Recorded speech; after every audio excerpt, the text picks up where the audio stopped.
amor. A Bíblia diz que Deus não é igreja nem religião. A Bíblia diz que Deus é amor. A Bíblia diz Deus é amor. Deus não é igreja. Deus não é religião. Deus é amor. E então nos seus afetos ele conheceu.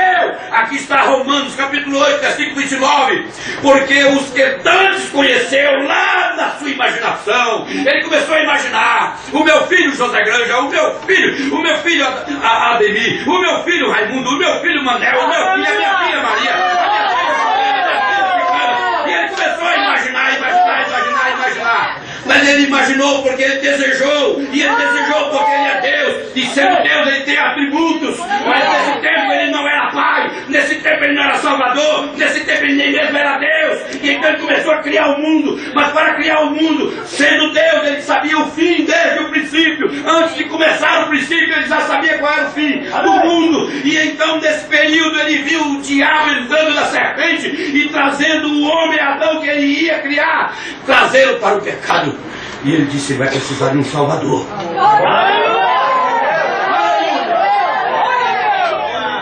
O meu filho Adão vai precisar de um Salvador. Sabe uma coisa? Eu tenho que ser filho.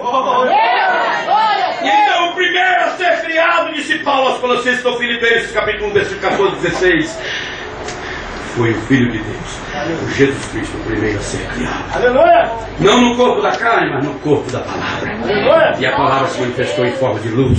E isso é a coluna de fogo que nós conhecemos hoje. Amém? Amém? Isso não é maravilhoso? Amém? Eu creio que nós vamos ter que parar por aqui. De fato é uma pena. É verdade. Amém? É uma pena. Deus tem sua igreja chamada. Deus tem sua igreja chamada. Deus tem sua igreja nomeada. Deus tem sua igreja colocada à parte. Eu quero que vocês ouçam novamente. E aqueles que conhecem um pouco de gramática, me digam em que tempo verbal ele falou. Deus tem sua igreja chamada. Passado, não é? Deus tem sua igreja nomeada. Chamei pelo nome, mas Deus tem sua igreja colocada à parte, que quer dizer separada do mundo. Aleluia! Deus tem tudo no seu devido lugar. Veja, e na era em que ela vive, hoje você está vivendo nessa era. Essa é a era em que você vive. E se você é membro da noiva de Cristo, da igreja de Cristo, você já foi chamado. Você já foi colocado à parte. Você já é nomeado. Você foi nomeado. Porque Ele te imaginou em sua mente eterna. Aleluia. Isso não tem para onde sair ou correr. Veja, e na era em que ela vive, Ele se revelará a ela. Todas as vezes, exatamente como ele disse em Romanos capítulo 8, para que a presciência ou a predestinação de Deus ficasse firme. Ou Esaú e Jacó, antes que qualquer dos meninos houvesse nascido, antes que até mesmo tivessem tido chance de fazer uma escolha. Você tem hoje nessa noite uma chance para fazer uma escolha, mas antes que você faça ou fizesse essa escolha, ou venha fazer a sua escolha, eu vou te dizer, Deus já sabia o que você ia escolher. Deus já sabia o que você ia escolher. Observe, Esaú e Jacó, antes que qualquer um dos meninos houvesse nascido, antes que ele até mesmo tivessem tido chance de fazer uma escolha, Deus disse, eu aborreço a Esaú e amei a Jacó. Porque ele sabia o que estava neles desde o princípio, e nós sabemos o que está em nossos corações agora, não desde o princípio, mas agora nós sabemos. Jacó e Esaú. Vocês querem ver a força da eleição? O que é a eleição? Eu creio que nesse momento nós podemos responder. É a escolha que Deus fez em sua mente eterna. Antes do tempo existir. Antes da criação existir. Antes do princípio do mundo. Amém? Então, lá na mente divina, lá na sua eternidade, ou na eternidade, Ele é o Pai da eternidade. Ele é o Pai da eternidade, ou seja, Ele é a própria eternidade. Por isso Ele é chamado de Pai da eternidade. O Pai da eletricidade. Dizem que é o Edison, eu creio que é Edison, o que criou a lâmpada, né? Dizem que o pai da física é Albert Einstein. E o pai, porque eles são os que descobriram. Agora, quem é o Pai da eternidade, senão o eterno Espírito Santo? Então, lá na eternidade, ele sabia que aquele Isaac iria ter filhos gêmeos através de sua esposa Rebeca. Agora aqui eu li essa escritura no início do culto, eu estou vigiando ali o relógio por vocês. Não precisa vocês olharem para trás, deixa que eu vigio. Porque a palavra da promessa é essa: por esse filho que terá um filho. E não somente esta, mas também Rebeca, quando concebeu de um. Como nós ouvimos ontem, não há necessidade nenhuma, não havia necessidade nenhuma de Paulo escrever aqui aos Romanos. Quando ela concebeu de um, todos nós sabemos que ela casou-se com Isaac. Verdade? Conhecemos até a história linda de Rebeca conhecer o Isaac e assim por diante. Não é verdade? Mas por que está dizendo de um? Porque Caim veio de dois.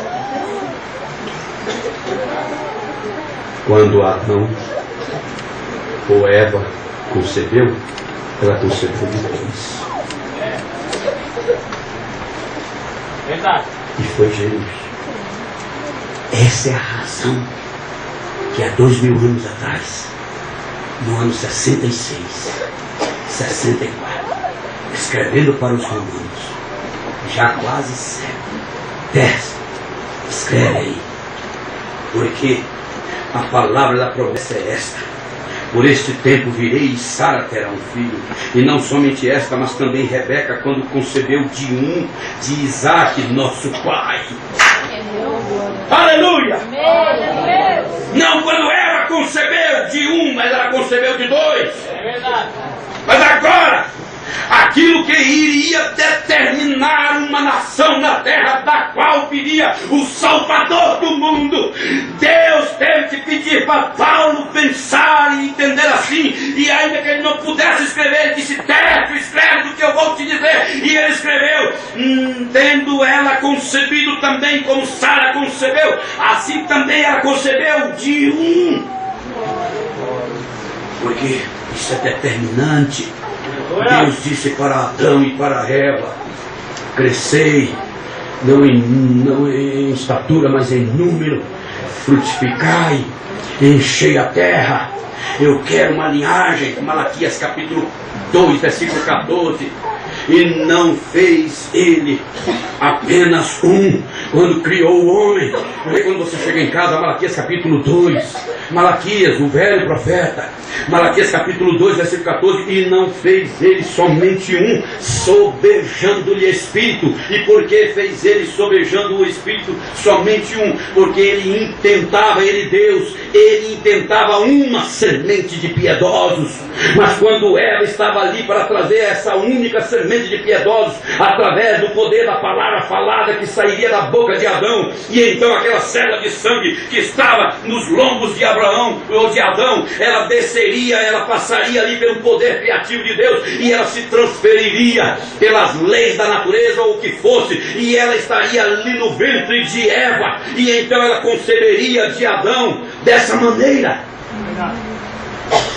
Você não acredita nisso? Então você não acredita na vinda do Senhor Jesus Cristo. Porque Ele não veio pelo sexo. Ele veio pelo poder criativo.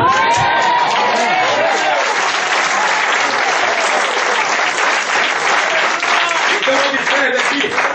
E não somente esta, mas também Rebeca, quando concebeu de Isaac, nosso pai, porque não tendo eles ainda nascido, nem tendo feito bem ou mal, para que o propósito de Deus, segundo a eleição, ficasse firme, não por causa das obras, mas por aquele que chama. Foi-lhe dito a ela: o maior servirá ao menor. Leia essa escritura primogenitura. Leia o acontecimento no Velho Testamento ali em Gênesis e você vai descobrir algo. Ela sentia que estava tendo uma briga dentro da barriga dela. Era gêmeo, os meninos brigavam para um lado e para o outro. E ela disse, por que isto é assim? E ela foi orar, e quando ela foi orar, o Espírito Santo veio a ela e disse, isso é porque o menor vai servir, o maior vai servir o menor. Mas eles estavam vindo de uma lei, uma regra, a regra da primogenitura. A primogenitura era para o primeiro a nascer, e a primogenitura era um tipo do batismo do Espírito Santo. E o batismo do Espírito Santo, na tipologia ainda simbólica de primogenitura, era a bênção patriarcal que Deus dava a partir de Abraão para Isaac, e Isaac daria para Esaú, porque ele nasceu primeiro, mas na hora do nascimento, aquele Jacó, Deus do céu, ele segurou no calcanhar do Esaú. Aqui está a força da eleição. Ele não tinha espírito ainda. O nascimento de qualquer um de nós foi assim. Primeiro estoura a bolsa, a água sai. E quando a água sai, a parturiente corre para o hospital. E chega no hospital e diz, doutor, eu creio que eu vou ter meu filho. E o doutor vai, e então examina, e ele vê que já a água saiu. Ele diz realmente, porque primeiro é a água, depois vem a placenta com sangue. E depois vem o menino, o corpo. A placenta traz o menino, o corpo. E quando ele está aqui fora, então o Espírito entra. Corpo, alma e Espírito. Justificação, santificação, batismo do Espírito Santo. Amém. A justificação é na carne, a santificação é no corpo, mas o batismo do Espírito Santo é na alma.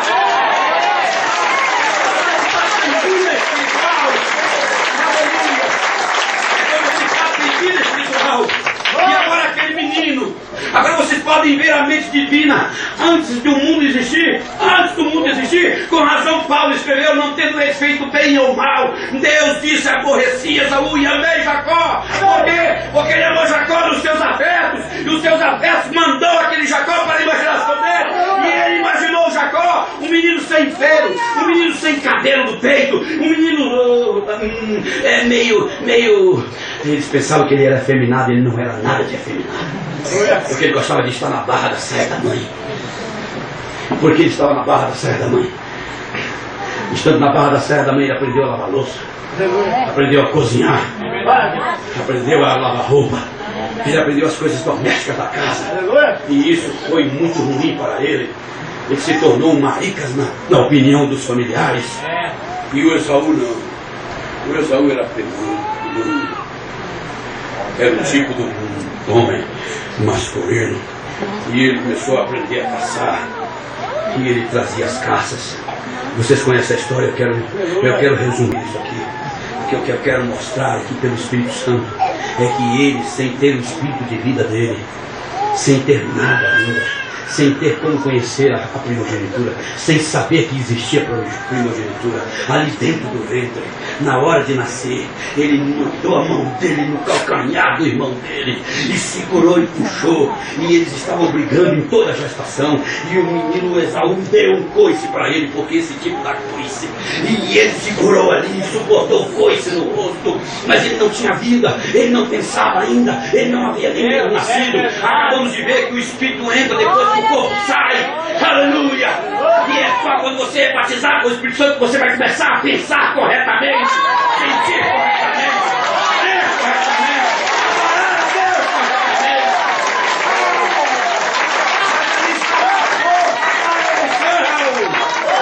Eu espero que se você um dia ainda não entendeu ou creu a respeito da eleição divina, creia agora, porque aqui está um testemunho forte, um testemunho completo e verdadeiro. Aquele menino não havia nascido, ele segurou ali o que era aquilo, era a eleição que Deus havia colocado sobre ele. Ele havia sido escolhido, os que tantos conheceu também o chamou, e os que chamou também predestinou, e os que predestinou chamou, e os que chamou santificou ou justificou, e justificando depois ele glorificou. Essa noite pode ser o teu chamado.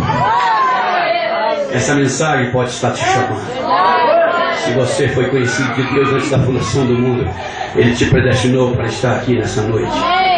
E nessa noite, então, Ele está fazendo o chamado para a tua alma. Aleluia. Oh Deus, quantas coisas mais nós poderíamos ver aqui. Mas eu já sei que temos que encerrar.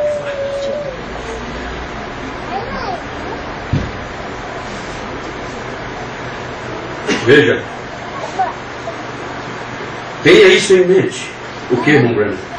Esaú e Jacó, antes que qualquer um dos meninos houvesse nascido, antes que até mesmo tivesse tido chance de fazer uma escolha, Deus disse: eu aborreci Esaú e amei Jacó, porque ele sabia o que estava neles, a eleição, desde o princípio. E nós, tenha isso em mente. Vocês querem prestar atenção? Tenha isso em mente. Essa é uma recomendação de Elias. Tenha isso em mente. Ele sabe o que está em seu coração. Ele sabe qual é a sua intenção. Não importa o que dizemos. Não importa o que nós dizemos. Não importa o que nós falamos. Debalde nós dizemos: oh meu precioso irmão, odiando o irmão. Debalde nós dizemos: oh irmão fulano, irmã ciclano, Deus te abençoe. Mas não ama a irmã.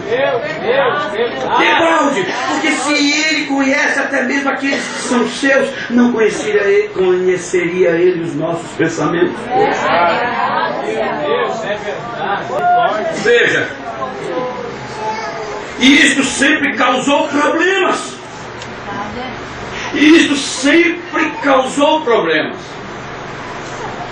Isto o que, Elias? Isto de nós desconsiderarmos que Ele nos conhece. Por quê? Porque todo aquele que não conhece e não teme a Deus, ele vive na vontade permissiva. Sabiam vocês que a humanidade vive e surgiu pela vontade permissiva? É verdade, cara. Porque a vontade perfeita de Deus não era que o homem viesse pelo sexo. Era que viesse, como nós falamos há pouco, amém, pela palavra falada, criativa de Deus. Mas ouçam mais isso aqui. E isto sempre causou problemas. E eles, o natural sempre tenta, desde que Caim destruiu Abel, o natural sempre tem tentado destruir os efeitos do espiritual. Nós encontramos que é a mesma coisa hoje, exatamente a mesma coisa hoje. Isto prova que isso vem de Satanás, porque é ciúme e personificação da verdade. Na verdade é ciúme, na verdade é personificação, que significa imitação. Imitando a verdade, se veste corretamente, deixa o cabelo crescer, não usa bermudinho, o homem fala linguagem religiosa, mas serve ao mundo. Confirma na mente e no coração o conceito do mundo. Eu não estou falando com as pessoas que usam roupas contrárias à fé da Bíblia. Estou falando com os que usam roupas adequadas. O Espírito Santo está falando conosco. De todas as formas Ele conhece cada um de nós. De todas as formas Ele conhece você, eu. Então veja, Ele continua dizendo: aí, isto sempre causou problemas. Veja, quando ele destruiu os efeitos do espiritual, matando Abel, nós encontramos que é a mesma coisa hoje, exatamente a mesma coisa hoje. Isto prova que isso vem de Satanás, porque é ciúme e personificação da verdade. Agora, mas ele tem uma vontade permissiva. Agora, por favor, preste atenção, porque parece confuso o que ele vai dizer agora. Veja o que ele diz e como ele diz: mas ele tem uma vontade permissiva. Agora, aí é onde o problema se encontra. Aí é onde o problema se encontra. Mas ele tem uma vontade permissiva. Aí é onde o problema se encontra. Nós tentamos operar, nós tentamos viver, nós decidimos, nós escolhemos tudo através da vontade permissiva de Deus. Nós não queremos ficar com a vontade perfeita. Nós não queremos ficar com o que está escrito na palavra. Nós não queremos ficar com o que está revelado na palavra, na mensagem. Fala a Deus. Nós não queremos ficar com a vontade perfeita de Deus. E aqui no Jardim do Éden nós temos o exemplo. Veja. O problema se encontra, é aí onde o problema se encontra. Nós tentamos operar na vontade permissiva de Deus. E Ele permitirá isso. E Ele permitirá. Ele não permitiu. Eu não mencionei para vocês agora há pouco, Malaquias capítulo 2, versículo 14, dizendo que Deus intentava, quando criou o homem, dois espíritos, e colocou os dois espíritos ali dentro do corpo masculino. Nem por isso aquela mulher, aquele espírito feminino começou a se manifestar nos braços, na boca, nos olhos, no andar de Adão. Ele não tinha andar efeminado, ele não tinha andar homossexual, ele não tinha voz e tonalidade de voz muito delicada. Ele falava como homem, ele agia como homem, ele tinha corpo de homem, não podia ser homossexual. Isso não existe, isso veio do inferno. Verdade. É verdade. Diz o irmão Branham em uma mensagem chamada Elias. Ele disse assim, ele disse: veja o cavalo, solte ele do curral, e ele vai atrás da égua, ele não vai atrás de outro cavalo. Glória a Deus. É verdade. Diz o profeta Elias, na mensagem cujo tema é Elias. Aqui está a coisa. E isto sempre causou problemas. É verdade. Por quê? Porque há uma vontade permissiva. Há uma semente que não vai. Há um grupo de pessoas da terra que não vai obedecer. E isso gera ciúme. Quando Caim subiu o morro, eu gosto de fazer o quadro assim. Quando ele subiu o morro, daqui a pouco vamos entrar na madrugada. Aleluia! Glória a Deus! Ainda bem que hoje é a última noite aqui. Eu vou embora, que vai ficar com problema seu. E então veja, quando ele subiu o morro, ele olhou para trás, lá estava o altar dele, Caim. E ele viu a maçã mais bonita, vermelhinha. Ainda escreveu ali, maçã do amor. Colocou o melhor abricoque, nem conheço a fruta. O irmão Branham menciona, eu vou mencionar também. Colocou algumas flores, algumas rosas ali, cheias de espinhos. E então ele colocou ali e subiu. Deixa eu ver se... Até agora não aconteceu nada. A resposta divina era com fogo. E então ele olhou e disse: nada, nem um fogo, nem uma faísca. Aí ele subiu, curiosamente. Tem muitos que vêm na igreja por curiosidade. Não é para receber o Senhor Jesus Cristo, não. É verdade. Aí ele subiu o morro. Quando ele olhou, lá estava o Abel, louvando Deus. Ele olhou para baixo, mas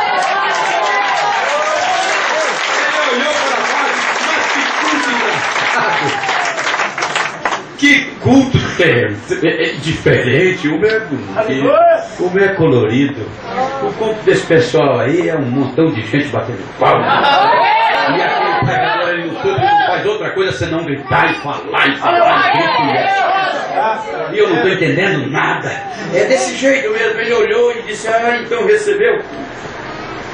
O cordeiro estava em cima de uma rocha de forma piramidal.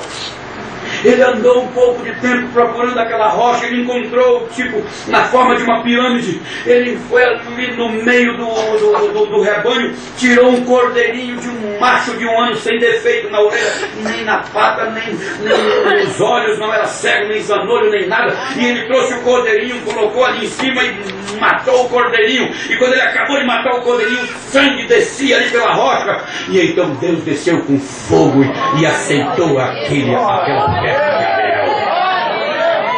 A aceitou a oferta de Abel. A revelação dele estava de acordo com a revelação da palavra de Deus.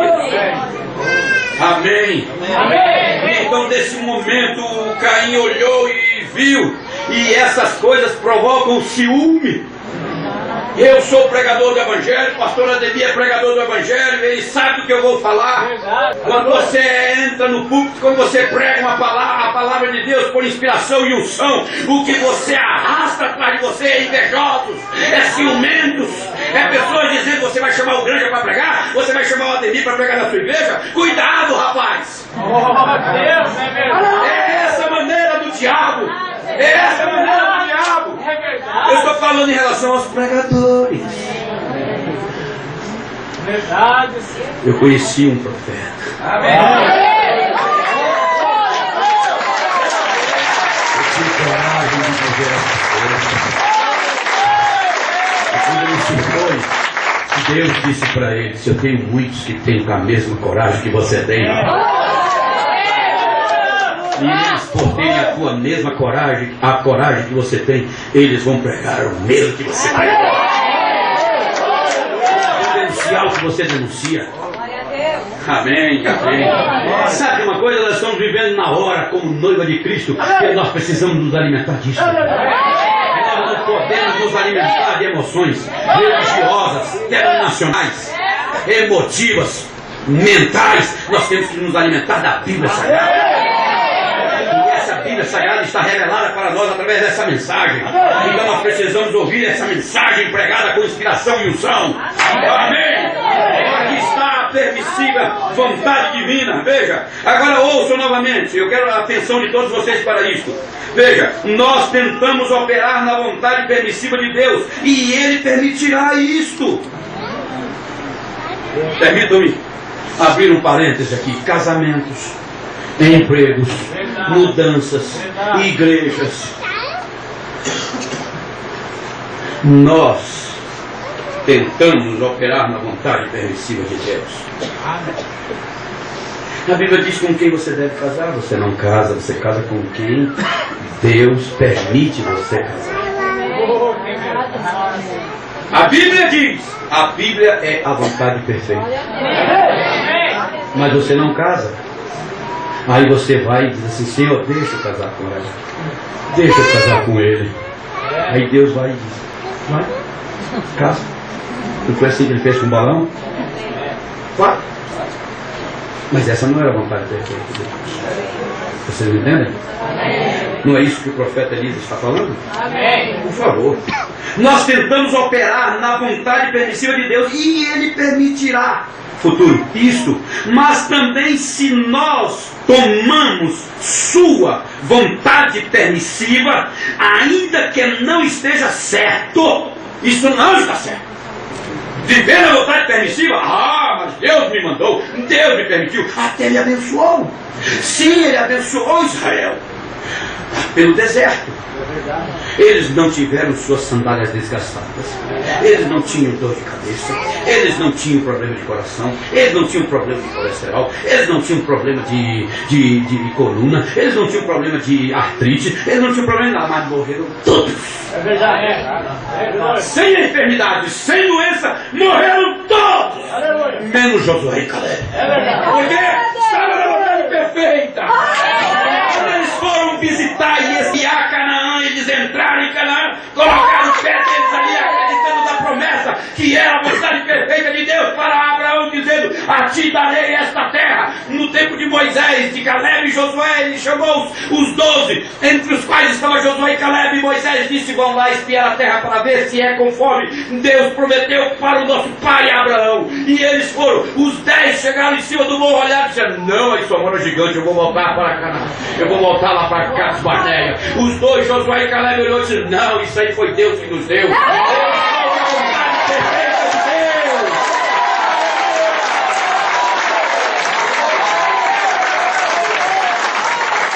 Agora ouça isso, vamos ficar em pé.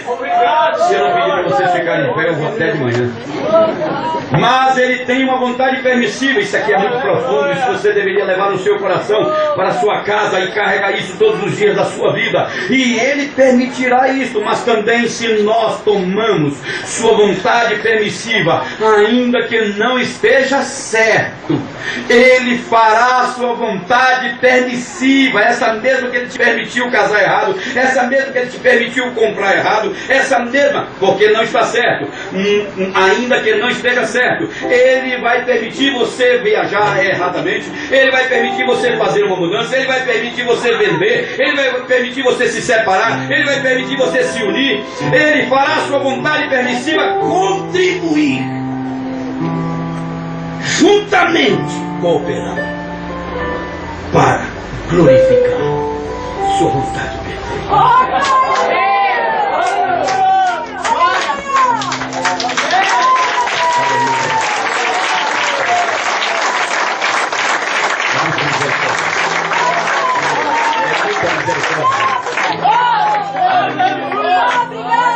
Quando ele viu Adão, tendo dito antes, no dia em que dele comer, certamente morrereis. Na mensagem Jó, o servo de Deus, o irmão Branham disse que quando Adão e Eva saíam do Éden, eles foram expulsos do Éden, porque Éden significa deleite, e deleite significa prazer. E não existe prazer sem vida eterna.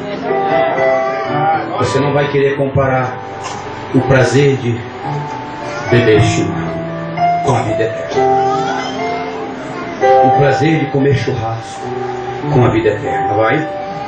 O prazer de dirigir um carro novo, o mais caro e mais luxuoso do mundo. Você vai querer comparar isso com a vida eterna? Deleite quer dizer prazer, e prazer só se tem com a vida eterna. E Éden significa deleite, e deleite significa prazer, e prazer se tem com a vida eterna. Essa foi a razão que Deus disse: Adão, tu não podes mais viver no jardim, porque aqui é só com vida eterna. E eu te disse, no dia em que dele comeres, certamente morrereis. Veja por favor agora, meu amado irmão, amigos e amigas, por favor, não deixe isso passar pela sua mente. Ele teve que sair do jardim. Estava condenado a morrer. Ele tomou a mão de sua esposa, e antes de sair, Deus disse assim: Adão. Ele disse: sim, Senhor, eu já matei um cordeiro ali.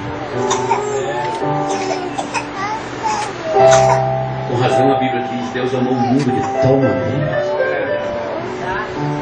que enviou seu Filho unigênito para que todo aquele que nele crê não pereça, mas tenha a vida eterna. Os dois iam saindo do jardim do Éden. Deus disse a Adão: sim, Senhor, pega esse outro avental, tira esse de figueira. Figueira é religião, figueira é igreja. Tira esse avental de folha de figueira. Ele tirou, voltou a ficar nu, e Deus disse: cobre a todos eles, cobre o símbolo do pecado com a pele do cordeiro que eu matei. Diz o profeta na mensagem Jó, o servo de Deus, que Adão olhou no final do túnel uma luz. Diz o profeta que naquele momento ele estava passando pelo portão do jardim do Éden, e ele olhou ao mundo e ele viu que o mundo estava em trevas. Mas não era completamente trevas, porque quando ele saía, diz o irmão Brown, ele escutou um barulho. Estava completamente em silêncio. Era um ambiente sepulcral, pior do que um ambiente de velório. Ele havia acabado de ser expulso, havia perdido a vida eterna, ia morrer um dia. E Deus disse: vai com esse avental. O profeta disse que ele escutou um barulho.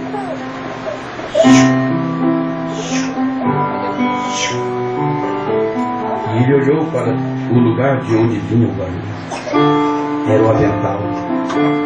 Era a pele do cordeiro que passava na sua terra. O irmão Branham disse que aquele avental era abaixo do joelho, apenas, ou acima do joelho. Era apenas para cobrir o símbolo do pecado.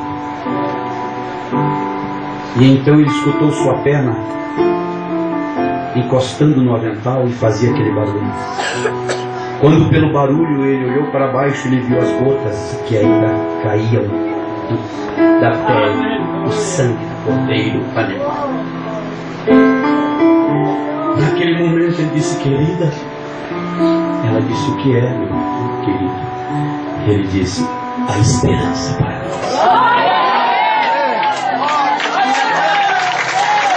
Os séculos se passaram. Os séculos se passaram. Veio o primeiro milênio, veio o segundo milênio, veio o terceiro milênio, veio o quarto milênio. Gálatas capítulo 4, versículo 4. Mas vindo a plenitude dos tempos, Deus enviou seu filho nascido de mulher. Aleluia! Nascido de mulher.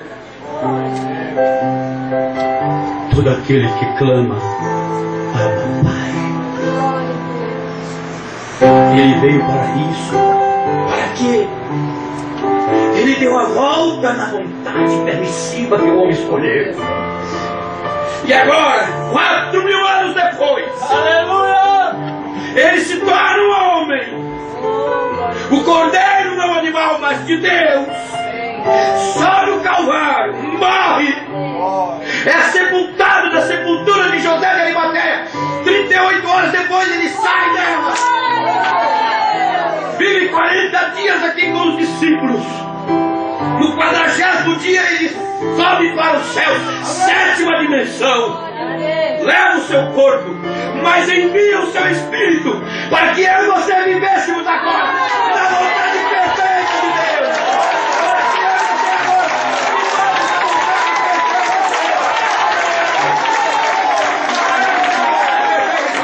Que nós creamos a sua palavra, que nós vivamos a sua palavra, pelo poder do batismo do Espírito Santo. E então nós chegamos nesse dia do arrebatamento, livres, e ouvindo a voz dele dizendo: filho meu, vivestes tão mal aí nesse mundo, me desobedeceste, mas eu venci por ti. E eu te alcancei, e eu te chamei, e eu te trouxe. Aleluia. Você poderia fechar os seus olhos agora. Você gostaria de curvar a sua cabeça? Aleluia. Ó Deus, não tendo eles feito mal ou bem, mas isso era a força da eleição. Nem mesmo espírito de vida tinha Jacó.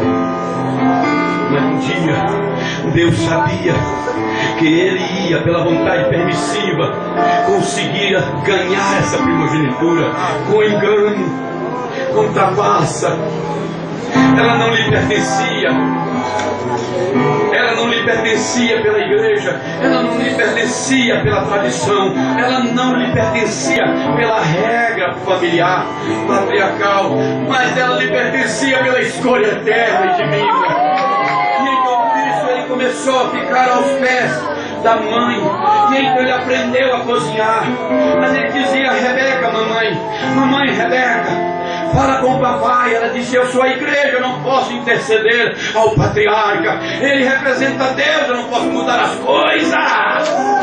E então ele disse: um dia eu vou conseguir essa promessa do batismo do Espírito Santo, a primogenitura. Aleluia. Se você é um filho, uma filha de Deus nessa noite, nesse momento, você deseja isso de alma, você deseja o batismo do Espírito Santo. Eu não estou te convidando para aceitar Jesus, eu estou te convidando para aceitar a tua eleição e viver na presença de Jesus Cristo. Pai querido, Deus Todo-Poderoso, em nome de teu Filho Todo-Poderoso, Salvador das nossas almas, nós te pedimos, Senhor, juntos, que Deus possa selar esta reunião, esta palavra que foi pregada nas nossas vidas, Senhor, em nossos corações, no nome de Teu Filho Jesus Cristo. Te pedimos isso, amém, Senhor. Amém, amém. Vocês conhecem aquele livro, irmão? Renova. Senhor, venha mudar. Você pode ajudar aqui, irmão? Canta. Cantor. Conhece ele? Você conhece? Você não escutar ele? Vamos falar assim para Deus? Ele fez tudo isso. Demorou 4.000 anos para fazer a sua vontade e glorificar a sua vontade perfeita, tomar lugar na terra. Sabiam vocês que o homem e a humanidade viveu 4.000 anos, de Adão até Jesus Cristo, na vontade permissiva? Mas agora nós não temos motivo nenhum. Ele veio, morreu no Calvário, ressuscitou e abriu um novo e vivo caminho. Amém? Amém. Vamos lá.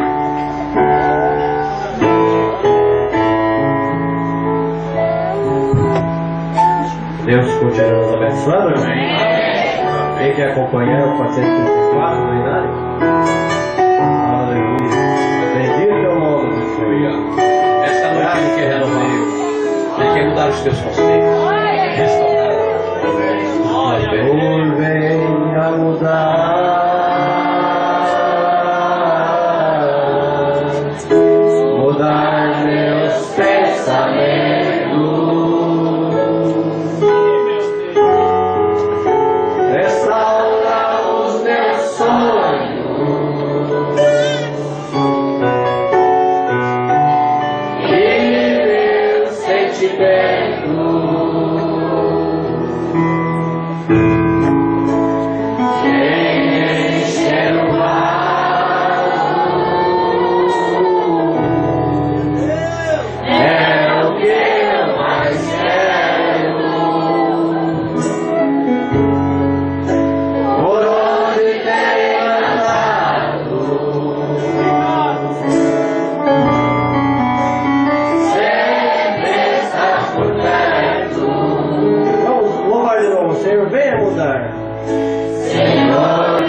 meus pensamentos.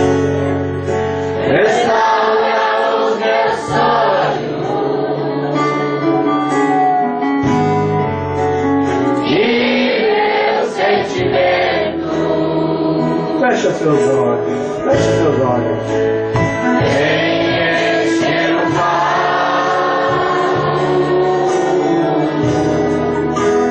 é o que eu mais quero. O altar está aberto para você. Por onde tem mandado, sempre está por perto. Vemos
Graças a Deus, graças a Deus.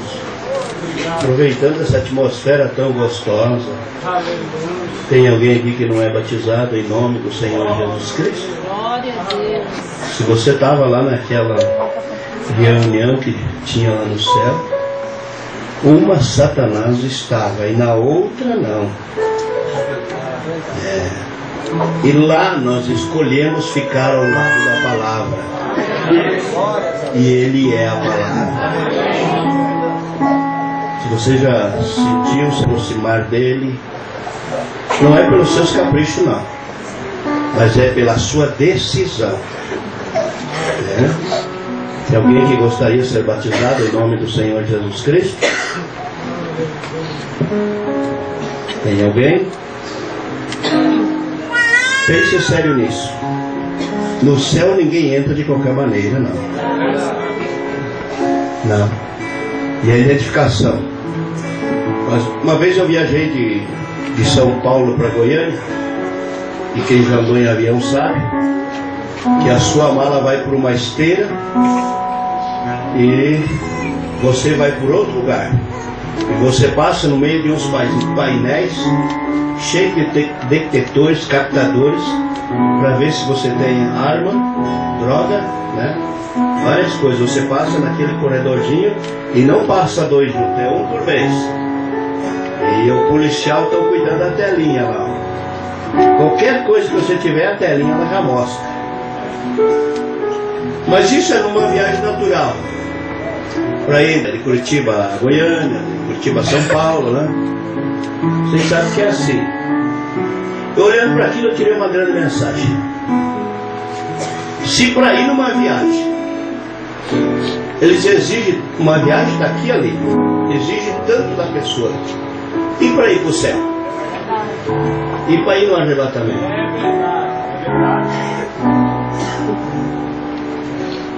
Será que o detector, o captador chamado Espírito Santo não está detectando a sua vida aqui? Sim. E você passa e você sente inexcusável. Como dizer, eu não fiz, eu não vi, eu isso e aquilo. Amém? Eu vou encerrar com esse pequeno assunto aqui que eu li num livro uma vez. Dizia que Jesus chamou seus discípulos e disse: vamos comigo. E eles começaram a andar. E lá pelas 11 horas da manhã o sol esquentou tanto.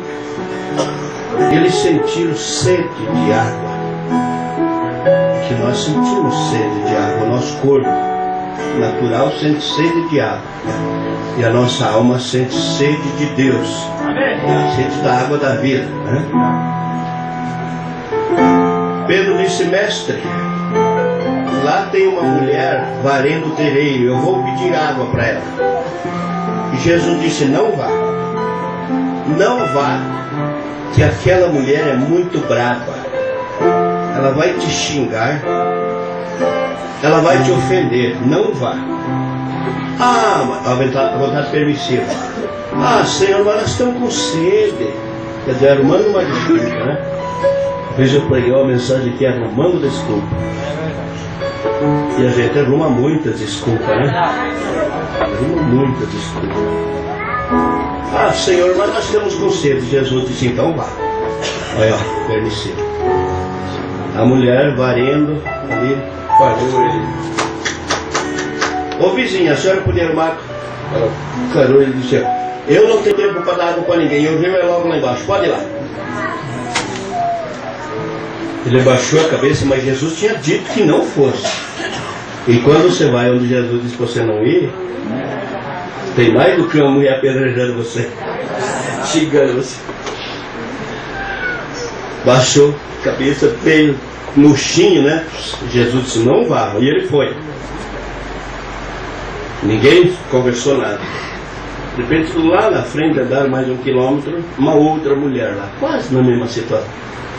Mas com aquela experiência que Pedro teve ali, Pedro disse: mestre, e agora dá para pedir água a essa mulher? Aprenda, né? Aprenda? E Jesus disse: sim, pode pedir água para ela, E ela vai dar mais do que água para vocês. Primeiro não, depois sim. Pedro chegou lá e... Vizinha, por gentileza, nós estamos com sede, tem água aí para nós? Ela disse sim, entra no portãozinho aqui, ó, a fonte está aqui do lado. Eu já vou buscar uma vasilha, foi lá buscar um vaso de barco, esse canecão. E vocês fiquem tomando água aqui que eu vou buscar um pão para vocês, um pão. E Jesus tinha dito mais do que água. E quando ele diz, está dito, né?